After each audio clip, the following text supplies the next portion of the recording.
আপনারা সেনাবাহিনীর প্রতি আস্থা রাখেন, সশস্ত্র বাহিনীর প্রতি আস্থা রাখেন। আমি সমস্ত দায়িত্ব নিচ্ছি, আপনাদের জানমাল, এবং আপনাদেরকে আমি কথা দিচ্ছি যে আপনারা আশাহত হবেন না। Breaking news that we're getting from Bangladesh. We are hearing that the Bangladesh Prime Minister has resigned and left the country. সাবাস বাংলাদেশ, এ পৃথিবী অবাক তাকিয়ে রয়, জ্বলে পুড়ে মরে ছারখার তবু মাথা নোয়াবার নয়। আজ থেকে বহু বছর আগে কবি সুকান্ত ভট্টাচার্য যখন এ লাইনগুলো লিখেছিলেন, তখন কি তিনি জানতেন এত বছর পরে এসেও তার লেখা এত বেশি প্রাসঙ্গিক হয়ে উঠবে, এত জীবন্ত হয়ে উঠবে?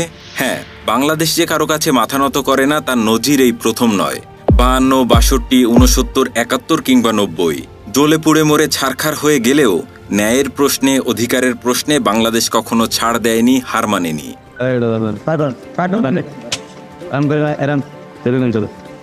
বাঙালির বিজয়ের এই গৌরবগাথায় নতুন এক অধ্যায়ের সংযুক্তি হয়েছে মাত্র সেদিন 5ই আগস্ট 2024-এ। তীব্র গণ আন্দোলনের মুখে পদত্যাগ করে দেশ ছেড়ে পালিয়েছেন 15 বছরের অধিক সময় ধরে ক্ষমতা দখল করে রাখা স্বৈরাচারী শাসক শেখ হাসিনা। গণমানুষের সেই বিজয়ের গল্প নিয়েই আমাদের আজকের এপিসোড। ভিডিও লেন্থ দেখেই হয়তো বুঝতে পারছেন এটি তথ্যচিত্রের গতানুগতিক কোনো ডকুমেন্টারি নয়। পুরো এপিসোডটি এমনভাবে সাজানোর চেষ্টা করা হয়েছে যেন তা এক রক্তক্ষয়ী সংগ্রামের প্রামাণ্য দলিল হয়ে থাকে। আজ থেকে বহু বছর পর যখন চুলে পাক ধরবে, চামড়া ঝুলে পড়বে, তখন যেন তরুণ প্রজন্মকে ভিডিওটা দেখিয়ে বলতে পারি, এই যে দেখো, একদিন আমরাও তোমাদের মতো তরুণ ছিলাম। ন্যায়সঙ্গত দাবি আদায়ে রাজপথে নেমে অনেক ত্যাগ তিতিক্ষার পর অবশেষে উৎখাত করেছিলাম পরাক্রমশালী জালিমকে। না, বাড়িয়ে বলছি না। জাতির ওই চরম ক্লান্তি লগ্নে ঘরে বসে থাকতে পারেনি তথ্যচিত্র টিমও। হাজারো ছাত্র জনতার কণ্ঠে দীপ্ত স্লোগান, অবরোধ, পুলিশের ধাওয়া, টিয়ারশেল, রাবার বুলেট, সশরীরে রাজপথে থেকে এ সবকিছুরই গর্বিত সাক্ষী হয়েছি আমরা। সবকিছু কাটিয়ে উঠে নতুন এক বাংলাদেশে স্বাধীনভাবে আমাদের এ প্রত্যাবর্তন। তো চলুন আর কথা না বাড়িয়ে শুরু করা যাক।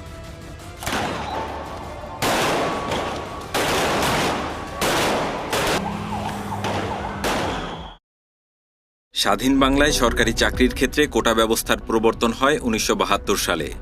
বিভিন্ন সময়ে নানা পরিবর্তন ও পরিবর্ধনের পর 2012 সালে এ কোটার পরিমাণ দাঁড়ায় 56%।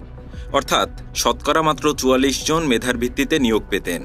সনদধারী মুক্তিযোদ্ধা ও তাদের বংশধর, যারা কিনা মোট জনসংখ্যার মাত্র 0.13%, তাদের জন্য বরাদ্দ ছিল মোট চাকুরির 30 ভাগ।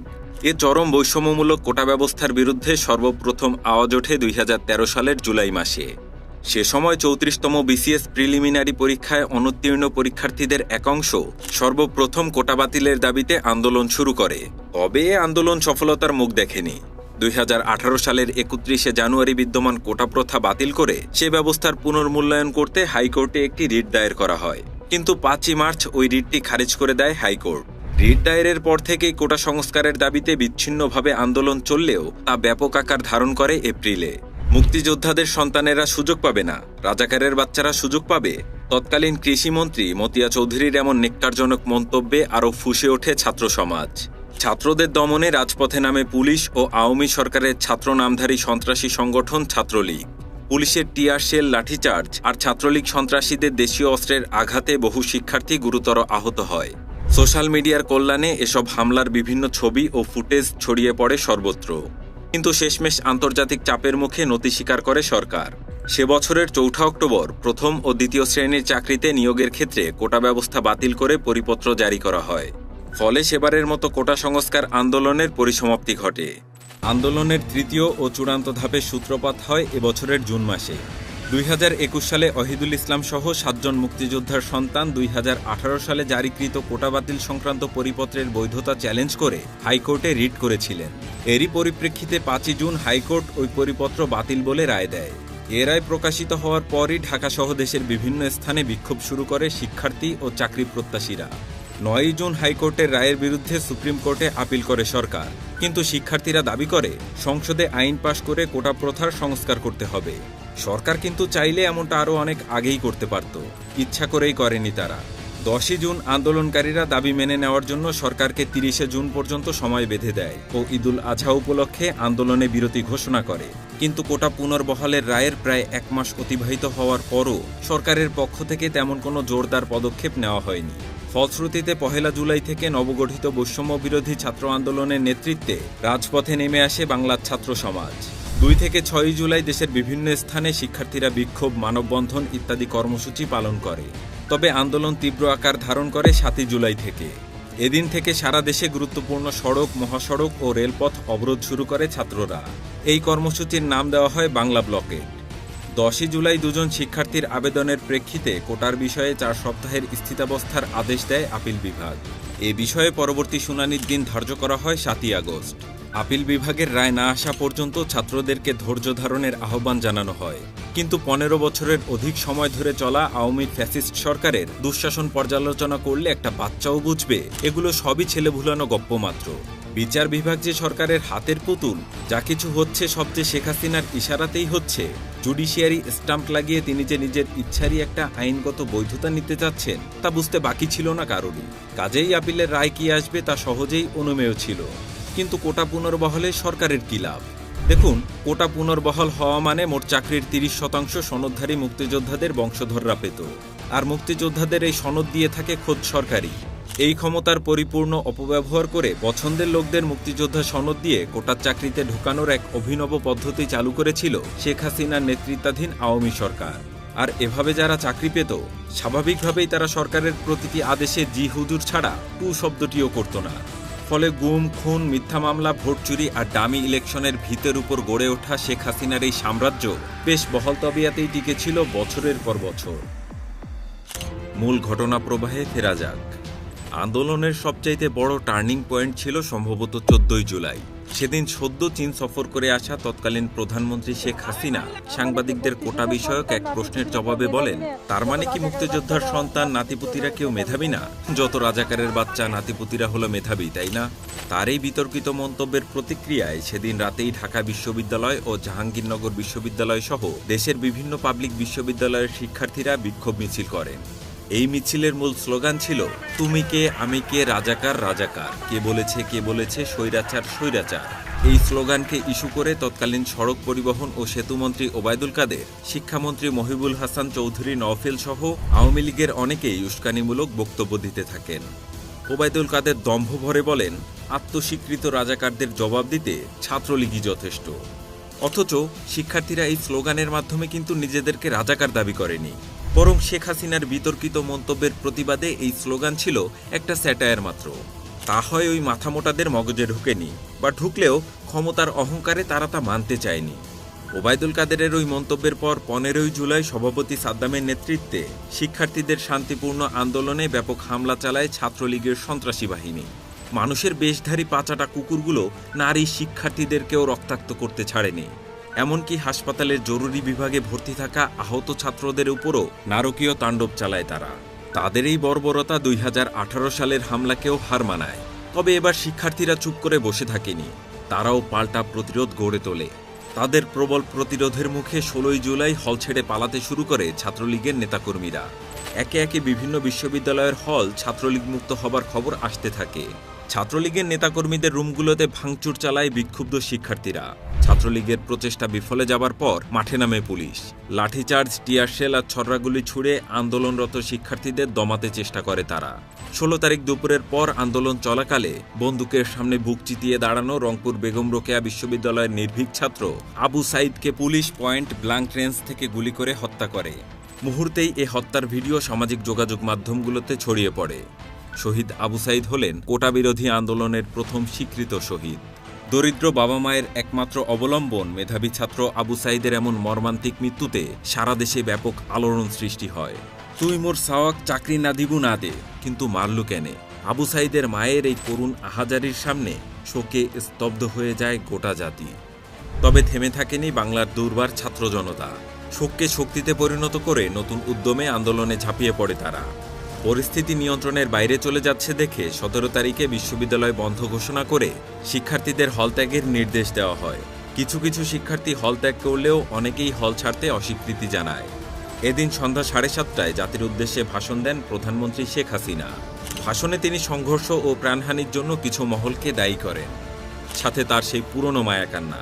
আপনজন হারানোর বেদনা যে কত কষ্টের তা আমার থেকে বেশি আর কে জানে। কাদের উস্কানিতে সংঘর্ষের সূত্রপাত হলো তা তদন্ত করে বের করার কথাও উল্লেখ করেন তিনি। কি ছাই তদন্ত করতেন কে জানে, উস্কানিদাতা তো তিনি নিজেই। তারই বিতর্কিত মন্তব্যের কারণেই এমন সহিংসতার সূত্রপাত। যাই হোক, এ ভাষণে তিনি সর্বোচ্চ আদালতের রায় আসা পর্যন্ত সকলকে ধৈর্য ধরার আহ্বান জানান এবং রায় শিক্ষার্থীদের পক্ষেই আসবে এমন ইঙ্গিত দেন। তবে তার এই মিষ্টি কথায় চিড়ে ভেজেনি, বরং সারা দেশে কমপ্লিট শাটডাউন কর্মসূচির ঘোষণা করে শিক্ষার্থীরা। রাত থেকে বন্ধ করে দেওয়া হয় মোবাইল ইন্টারনেট। এদিকে পুলিশ দিয়ে বিভিন্ন পাবলিক বিশ্ববিদ্যালয়ের শিক্ষার্থীদের হল ত্যাগে বাধ্য করা হয়। ফলে আন্দোলন কিছুটা স্তিমিত হওয়ার আশঙ্কা দেখা দেয়। এ পর্যায়ে আন্দোলনে নতুনভাবে প্রাণ সঞ্চার করে বিভিন্ন প্রাইভেট বিশ্ববিদ্যালয় ও কলেজের শিক্ষার্থীরা। 18 তারিখে বিটিভি ভবন সহ বেশ কয়েকটি সরকারি স্থাপনায় অগ্নিসংযোগ করা হয়। পুলিশের গুলিতে একের পর এক ছাত্র হত্যার খবর আসতে থাকে সামাজিক যোগাযোগ মাধ্যমগুলোতে। এমনকি আন্দোলনরত শিক্ষার্থীদের ভিড়ের মধ্যে র্যাবের গাড়ি উঠিয়ে চাপা দেওয়ার মতো নৃশংস বর্বর দৃশ্যেরও দেখা মেলে। এদিন সন্ধ্যায় গুলিবিদ্ধ হয়ে শহীদ হন আলোচিত বিউপি শিক্ষার্থী ও স্বনামধন্য ফ্রিল্যান্সার মীর মুগ্ধ। ভাই পানি লাগবে কারো পানি? মৃত্যুর কিছুক্ষণ পূর্বেও এভাবে আন্দোলনকারীদের মধ্যে খাবার পানি বিতরণ করছিলেন তিনি। শহীদ মুগ্ধর সেই ভিডিও ফুটেজ কাঁদিয়েছে গোটা জাতিকে। পরিস্থিতি পুরোপুরি আইন শৃঙ্খলা রক্ষাকারী বাহিনীর নিয়ন্ত্রণের বাইরে চলে যাওয়ায় 18 জুলাই রাত থেকে সকল ধরনের ইন্টারনেট সেবা বন্ধ করে দেয় সরকার। ফলে গোটা বিশ্ব থেকে বিচ্ছিন্ন হয়ে পড়ে বাংলাদেশ। কিন্তু এতেও আন্দোলন থেমে থাকেনি। 19 তারিখে মেট্রো রেলের মিরপুর 10 ও কাজীপাড়া স্টেশনে ব্যাপক ভাঙচুরের ঘটনা ঘটে। এদিন বিকেলে নরসিংদীর একটি কারাগার দখল করে 826 জন বন্দীকে ছেড়ে দেওয়া হয়। লুট করা হয় 85টি অস্ত্র ও কয়েক হাজার রাউন্ড গুলি। মধ্যরাত থেকে দেশে কারফিউ জারি করা হয়, মোতায়েন করা হয় সেনাবাহিনী। এদিন তৎকালীন ডাক, টেলিযোগাযোগ ও তথ্য প্রযুক্তি প্রতিমন্ত্রী জুনায়েদ আহমেদ পলক দাবি করেন, ডেটা সেন্টারে আগুন লাগার কারণে বন্ধ রয়েছে ইন্টারনেট। এ যে কত বড় নির্লজ্জ মিথ্যাচার ছিল তা এখন সবার কাছে দিনের আলোর মতোই পরিষ্কার। মূলত ইন্টারনেট বন্ধ করে আর কারফিউ দিয়ে সারা দেশে যোগাযোগ বিচ্ছিন্ন করে সরকারি নির্দেশে শুরু হয় ক্র্যাকডাউন।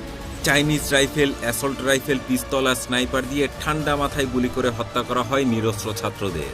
এমনকি হেলিকপ্টার থেকেও চালানো হয় গুলি। 19, 20 ও 21 তারিখ জুড়ে চলে এই নৃশংস গণহত্যা। এই গণহত্যায় যে শুধু শিক্ষার্থীরাই নিহত হয় তা কিন্তু নয়। এলোপাথাড়ি গুলিতে সাধারণ পথচারীদের অনেকেই মারা যান। এমনকি বাসার ভেতরে থাকা 4 বছরের আব্দুল আহাদ কিংবা 6 বছর বয়সী রিয়া গোপের মতো শিশুরাও রেহাই পায়নি। তবে ইন্টারনেট না থাকায় এই নারকীয় হত্যাযজ্ঞের কথা তখন জানতে পারেনি দেশবাসী। 21 জুলাই সুপ্রিম কোর্ট সরকারি চাকরিতে কোটা 56% থেকে কমিয়ে 7% করার নির্দেশ দেয়। পরদিন তৎকালীন তথ্য প্রতিমন্ত্রী মোহাম্মদ আরাফাত দাবি করেন, আন্দোলনকারীদের কেউ কেউ নেশাগ্রস্ত ছিল বলে প্রমাণ পাওয়া গেছে। অথচ তারা নিজেরাই ক্ষমতার দম্ভের ড্রাগে আসক্ত হয়ে আবোলতাবোল বকছিলেন। 23 জুলাই ব্যবসায়ী ও আন্তর্জাতিক মহলের চাপে ইন্টারনেট চালু করতে বাধ্য হয় সরকার। তবে বন্ধ রাখা হয় ফেসবুক সহ বেশ কয়েকটি সোশ্যাল মিডিয়া। কিন্তু ভিপিএনের কল্যাণে গত কয়েকদিন ধরে চলা গণহত্যার ছবি ও ভিডিও একে একে প্রকাশ পেতে থাকে সোশ্যাল মিডিয়াগুলোতে। শুধু তাই নয়, প্রতি রাতে দেশের বিভিন্ন এলাকায় রোড লাইট অফ করে ব্লক রেইড চালিয়ে আন্দোলনের সাথে জড়িত শিক্ষার্থীদের তুলে নিয়ে যেতে থাকে পুলিশ। কারোরই আর বুঝতে বাকি থাকে না কেন ইন্টারনেট বন্ধ করে রাখা হয়েছিল। আন্দোলনের এ পর্যায়ে দেশের বাইরে থেকে গুরুত্বপূর্ণ ভূমিকা রাখেন আমাদের রেমিটেন্স যোদ্ধারা। অনেকেই রেমিটেন্স পাঠানো থেকে বিরত থাকেন, কেউ বা তা পাঠান হুন্ডির মাধ্যমে। ফলে ডলার সংকটে পড়ে সরকার।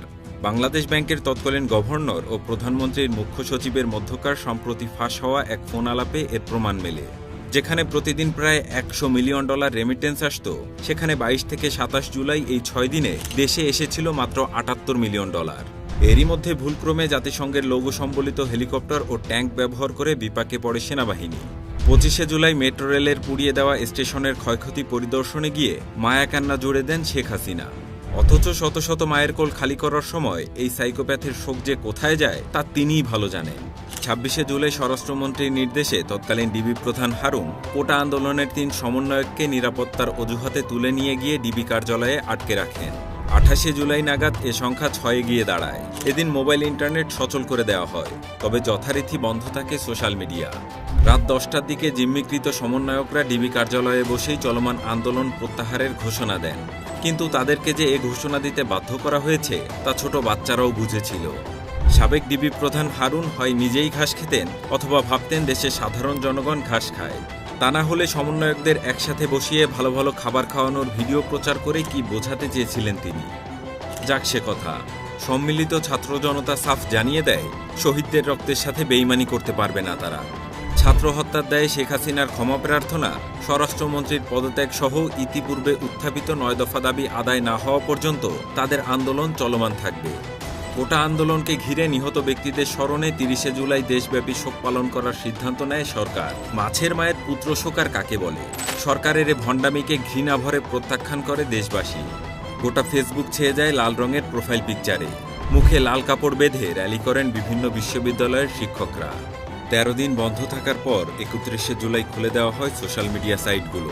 এদিন সাবেক ছাত্রলীগ নেতাদের তোপের মুখে পড়েন আওয়ামী লীগের সাধারণ সম্পাদক ওবায়দুল কাদের।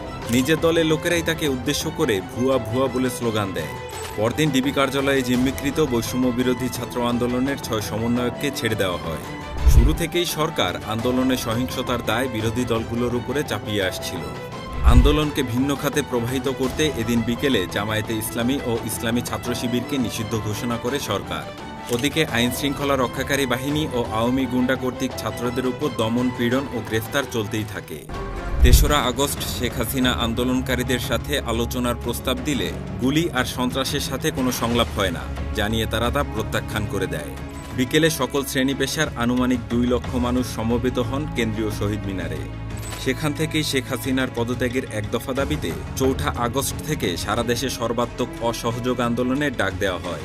এদিকে সেনাপ্রধান ওয়াকারুজ্জামান অন্যান্য সেনা কর্মকর্তাদের সাথে এক জরুরি বৈঠকে বসেন। সেই বৈঠকে সিদ্ধান্ত নেওয়া হয় সেনাবাহিনী আর গুলি চালাবে না, সাধারণ মানুষের পাশে থাকবে তারা।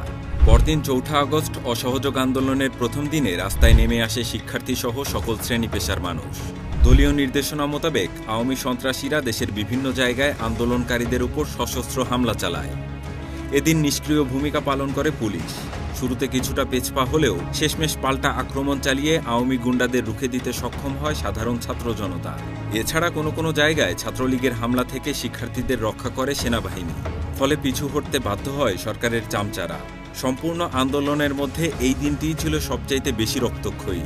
শুধুমাত্র এই একদিনেই শতাধিক মানুষ মৃত্যুবরণ করে। এদিন সিরাজগঞ্জের এনায়েতপুরের থানায় অতর্কিত হামলায় ১৩ পুলিশ সদস্য নিহত হয়। সার্বিক পরিস্থিতি বিবেচনা করে সরকারকে পদত্যাগে বাধ্য করতে পূর্ব ঘোষিত ৬ তারিখে লং মার্চ টু ঢাকা কর্মসূচি ৫ তারিখে নিয়ে আসা হয়। সর্বস্তরের জনগণকে ঢাকা অভিমুখে যাত্রা করার আহ্বান জানায় বৈষম্য বিরোধী ছাত্র আন্দোলন।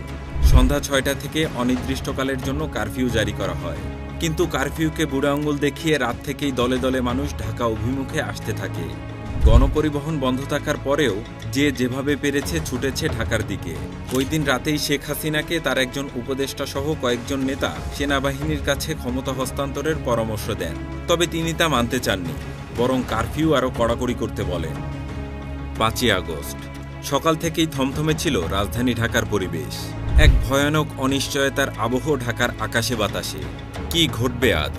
সাধারণ মানুষকে সাথে নিয়ে ছাত্র জনতা কি পারবে বিজয় ছিনিয়ে আনতে, নাকি রক্তপিপাসু খুনি হাসিনার নির্দেশে আবারও রঞ্জিত হবে রাজপথ?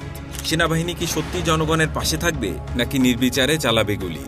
এত সব অনিশ্চয়তা আর শঙ্কার মধ্যেও বিভিন্ন স্থানে আন্দোলনকারীরা কারফিউ ভেঙে রাস্তায় নামতে শুরু করে।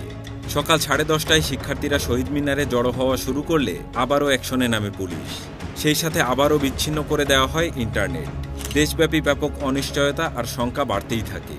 অনেকেই ধরে নেয় ঢাকার রাস্তায় রক্তগঙ্গা বইবে আজ, কিন্তু না, সার্বিক পরিস্থিতি তখন ক্রমান্বয়ে ভিন্ন দিকে মোড় নিচ্ছে।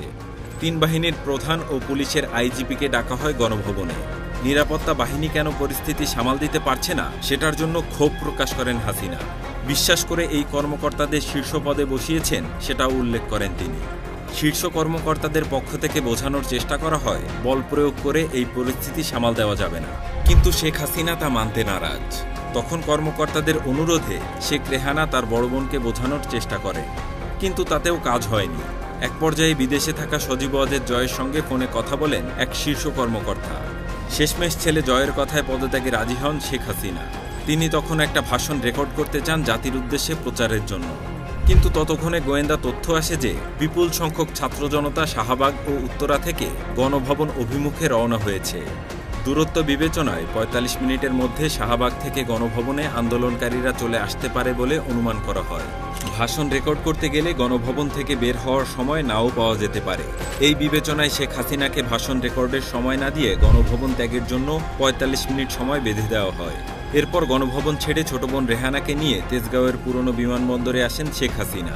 সেখানে তাদের কয়েকটি লাগেজ ওঠানো হয়। তারপর তারা বঙ্গভবনে যান। সেখানে পদত্যাগের আনুষ্ঠানিকতা শেষ করে সামরিক হেলিকপ্টারে করে ছোট বোন সহ ভারতে পালিয়ে যান ফ্যাসিস্ট স্বৈরাচারী খুনি শেখ হাসিনা। দুপুর 2টোর পরই তার পালিয়ে যাবার খবর ছড়িয়ে পড়ে সারা দেশে। বাঁধভাঙা উল্লাসে ফেটে পড়ে সর্বস্তরের মানুষ। ঢাকা সহ দেশের সর্বত্র আনন্দ মিছিল বের করা হয়। লোকে লোকারণ্য হয়ে যায় রাজপথ। এদিকে রোডমার্চে অংশগ্রহণকারীরা পৌঁছে যায় গণভবনে। শেখ হাসিনার ব্যবহার্য বিভিন্ন জিনিসপত্র নিয়ে যেতে থাকে সাধারণ মানুষ, যদিও পরবর্তীতে তার অধিকাংশই ফিরিয়ে দেওয়া হয়েছে। বেলা 3:30টায় সেনাপ্রধান জেনারেল ওয়াকারুজ্জামান আনুষ্ঠানিকভাবে শেখ হাসিনার পদত্যাগের কথা ঘোষণা করেন। এভাবেই চরম লজ্জাজনক পতন ঘটে দেশের ইতিহাসের সবচাইতে বড় স্বৈরশাসকের।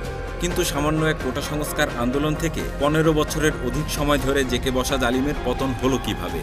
আসলে এ পতনের কারণ শুধু কোটা সংস্কার নয়। 15 বছর ধরে সাধারণ মানুষের অন্তরে জমে থাকা তীব্র ক্ষোভ, বিরোধী রাজনৈতিক দলগুলোর উপরে চলা অত্যাচারের স্টিমরোলার, দ্রব্যমূল্যের লাগামহীন ঊর্ধ্বগতি, সীমাহীন দুর্নীতি ও লুটপাট, গুম ও বিচার বহির্ভূত হত্যাকাণ্ড, ছাত্রলীগ ও যুবলীগের অত্যাচার ও চাঁদাবাজি এবং সর্বোপরি শেখ হাসিনার অহংকার ও দাম্ভিকতার ফলে জনমনে যে ক্রোধের বারুদ জমা হয়েছিল, কোটা সংস্কার আন্দোলন সেই বারুদে একটি স্ফুলিঙ্গ হিসেবে যোগ হয়েছিল মাত্র। আর ইতিহাস সাক্ষী, ছাত্রদের বুকে গুলি চালিয়ে ক্ষমতায় টিকে থাকতে পারেনি বিশ্বের কোনো স্বৈরশাসক। শেখ হাসিনার এই লজ্জাজনক পতন সেই ইতিহাসের পুনরাবৃত্তি ছাড়া আর কিছুই নয়। শহীদ.info এর তথ্য অনুযায়ী এই ভিডিও তৈরির আগ পর্যন্ত আন্দোলনে শহীদ হয়েছে 650 জনেরও অধিক মানুষ। তবে আনঅফিসিয়াল রেকর্ড অনুযায়ী মৃতের সংখ্যা কয়েক হাজারও হতে পারে। প্রায় 33,000 আহতের কেউ না কেউ প্রতিদিনই মারা যাচ্ছে। গ্রেফতার ও নিখোঁজ হয়েছে 11,000-এরও বেশি। ফলে লাশের মিছিল যে আরও কত লম্বা হবে তা এখনও বলা যাচ্ছে না। অনেকের হয়তো লাশই পাওয়া যাবে না কোনোদিন। এত আত্মত্যাগের মধ্য দিয়ে পুনরায় স্বাধীনতা অর্জিত হয়েছে সত্যি, কিন্তু জানেনই তো, স্বাধীনতা অর্জনের চেয়ে স্বাধীনতা রক্ষা করা ঢের কঠিন। তাই সজাগ থাকতে হবে আমাদের। দেশের প্রতিটি সেক্টর আজ ধ্বংসের দোরগোড়ায়। সেই ধ্বংসস্তূপের জঞ্জাল সরিয়ে দেশ পুনর্গঠনে আত্মনিয়োগ করার দায়িত্ব আমার, আপনার, সবার।